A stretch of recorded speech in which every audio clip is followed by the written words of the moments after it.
Last hour, we aired part of an interview with Christopher Allen. He wants to start building his auto parking units on Old Delphi property in Warren. New this hour, more from Allen. Here he describes to First News anchor Sam Boney how Auto Park came to be and how it took off. He begins with his business in Los Angeles, new this morning. Had a project directly across from Warner Brothers, best piece of property I'll ever own, and $1,000 a foot there for dirt. And it's kind of an odd shape, trapezoidal shaped site. So they gave me a great building. They gave me additional density to build a great building, but I couldn't park it. And in order to get 122 spaces, I was going to have to go 12 levels deep with parking. So you can imagine that would be a 150-foot deep hole on a 12,000 square foot site. That's basically called a coal mine. So I flew all over trying to find an automated parking company who could sell me a system. So I just took my drawings I flew all the way down to New Zealand to meet with a company, met with everybody, the handful of companies that were out there.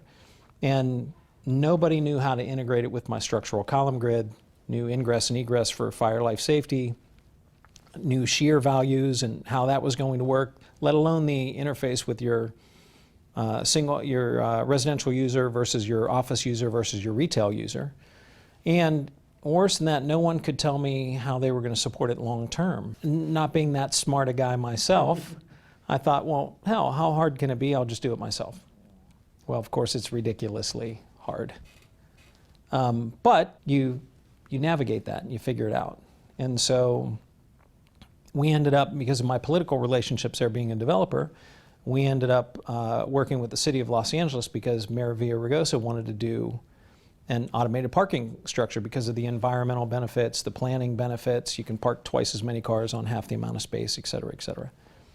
And so they ended up giving us the dedication of one of my projects for the pilot program for fully automated parking structures in Los Angeles. So we built the first fully automated parking structure in the history of Los Angeles. Well, everyone from the rest of the world comes to LA. And so it just took the company like this. Allen says he still plans to bring part of his manufacturing operation to the Old Delphi plants in Warren, but if it doesn't work out, he's also bought land around Warren, which would be an alternate site for the plant.